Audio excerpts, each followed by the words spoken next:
شروع اللہ کا نام لے کر جو بڑا ہی مہربان نہایت ہی رحم والا ہے۔ بادشاہ اور ایک عورت کا دلچسپ واقعہ۔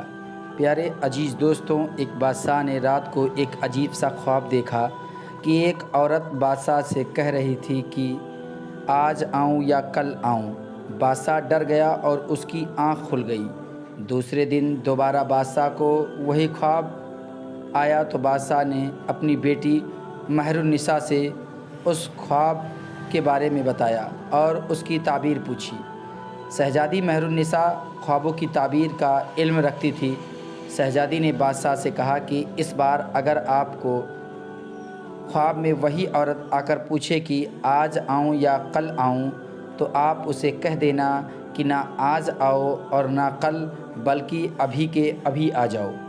بادشاہ نے اپنی بیٹی کی بات پر عمل کیا اور سو گیا۔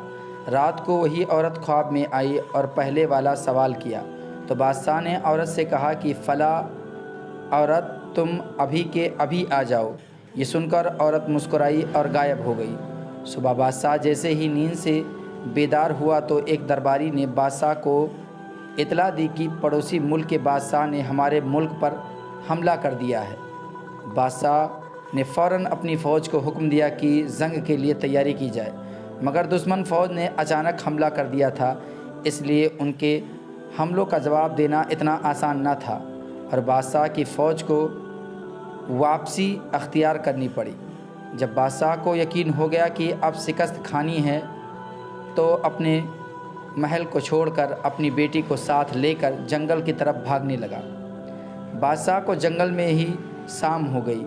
بھاگ بھاگ کر شہزادی کے پاؤں میں بھی چھالے پڑ گئے تھے۔ جنگل کے باہر بادشاہ کو ایک گھر نظر آیا تو بادشاہ گھر کی طرف چل پڑا۔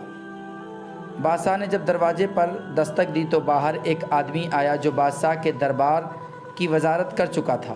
اس نے بادشاہ کو پہچان لیا۔ بادشاہ نے اپنے وزیر کو سب بتایا تو وزیر نے کہا کہ آپ جتنے دن چاہیں بادشاہ میرے گھر میں رہ سکتے ہیں، کیونکہ آپ کے میرے اوپر بہت سارے احسانات ہیں اور آپ کی خدمت کر کے مجھے بہت اچھا محسوس ہوگا۔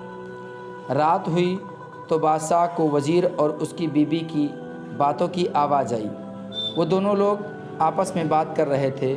وہ وزیر اپنی بیوی سے کہہ رہا تھا کہ یہ مصیبت پتہ نہیں کتنے دن ہمارے گھر رہے گی۔ اب یہ بات بادشاہ نے سنی اور اس نے کہا کہ یہ بادشاہ اب نہیں رہا بلکہ فقیر بن چکا ہے۔ بادشاہ نے وزیر کی یہ سب باتیں سنی تو اسے بہت افسوس ہوا اور صبح ہوتے ہی شہزادی کو لے کر یعنی اپنی بیٹی کو لے کر وزیر کے گھر سے نکل گیا۔ وزیر نے روکنا چاہا تو بادشاہ نے کہا کہ بادشاہ آپ رک جائیے، میں آپ کی مہمان نوازی سے کروں گا۔ لیکن بادشاہ نے کہا کہ میں آپ کی مہمان نوازی سے کافی متاثر ہو چکا ہوں، اب زیادہ آپ کو تکلیف نہیں دینا چاہتا۔ بادشاہ آگے بڑھا تو سرحد کے پار ایک چھوٹی سی ریاست میں داخل ہوا۔ اس ریاست کے نواب نے بادشاہ کو دیکھا تو بہت خوش ہوا۔ وہ نواب بادشاہ کا پرانا دوست تھا۔ جب اسے حقیقت کا پتہ چلا تو اسے بہت دکھ ہوا۔ نواب نے بادشاہ کو اپنے گھر لے آیا اور پہلے ہی رات نواب کی بیوی مر گئی۔ نواب ایک عامل کو اپنے گھر لے آیا تو عامل نے اپنے عمل سے نواب کو بتایا کہ جو مہمان یعنی بادشاہ جو آپ کے گھر میں ٹھہرا ہے یہ آپ کے لیے منحوس ہے۔ بادشاہ نے جب یہ سنا تو چپکے سے نواب کے گھر سے بھی روانہ ہو گئے۔ بادشاہ کو اپنے محل کی اس وقت بہت یاد آ رہی تھی۔ آگے جا کر بادشاہ کی نظر ایک محل پر پڑی۔ بادشاہ کو یہ جگہ کچھ جانی پہچانی سی لگ رہی تھی۔ اچانک بادشاہ کو یاد آیا کہ یہ تو میرے داماد کا گھر ہے جہاں بادشاہ نے اپنی بڑی بیٹی کی شادی کی تھی۔ جب بیٹی نے اپنے باپ اور بہن کو اس حالت میں دیکھا تو بہت روئی اور ان کو اندر لے گئی۔ تھکا ہارا بادشاہ جب سونے لگا تو اس کی نظر چھت پر لگے ایک سونے کے فانوس پر پڑی۔ جب اس نے غور سے دیکھا تو فانوس کو ایک دیمک نامک کیڑا کھا رہا تھا۔ بادشاہ جلدی سے اٹھ کر بیٹھ گیا کہ کہیں فانوس میرے اوپر ہی نہ آ جائے۔ دیواروں پر غور کیا تو ادھر بھی کیڑے تھے جو کمرے میں موجود ہر چیز کو دیمک کی طرح چاٹ رہے تھے۔ بادشاہ نے شہزادی مہر النساء کو نیند سے بیدار کیا اور اس سے کہا کہ بیٹی میں اپنی نحوست اپنی بیٹی کے گھر نہیں پھیلا سکتا، تم ادھر ٹھہر جاؤ، میں کہیں اور چلا جاتا ہوں، تم اپنی بہن کے گھر رہو۔ مگر شہزادی نے کہا کہ میں آپ کو اکیلا نہیں چھوڑ سکتی۔ پھر دونوں آدھی رات کو ہی وہاں سے روانہ ہو گئے۔ صبح کی اذان کے وقت دونوں باپ بیٹی کو ایک جھوپڑی نظر آئی جس کے اندر سے دھواں نکل رہا تھا۔ بادشاہ جھوپڑی کے اندر داخل ہوا تو ایک درویش بیٹھا ہوا تھا۔ بادشاہ نے درویش کو سلام کیا تو درویش نے کہا، تم نے خواب میں عورت کو آج ہی بلا کر اچھا کیا، اگر کل بلاتے تو مشکل میں پھنس جاتے۔ بادشاہ درویش کی بات سن کر حیران ہوا۔ پھر درویش نے کہا کہ تم نے خواب میں جو عورت دیکھی تھی وہ اصل گردش تھی جو برا وقت لے کر پہنچی تھی کہ آج آؤں یا کل۔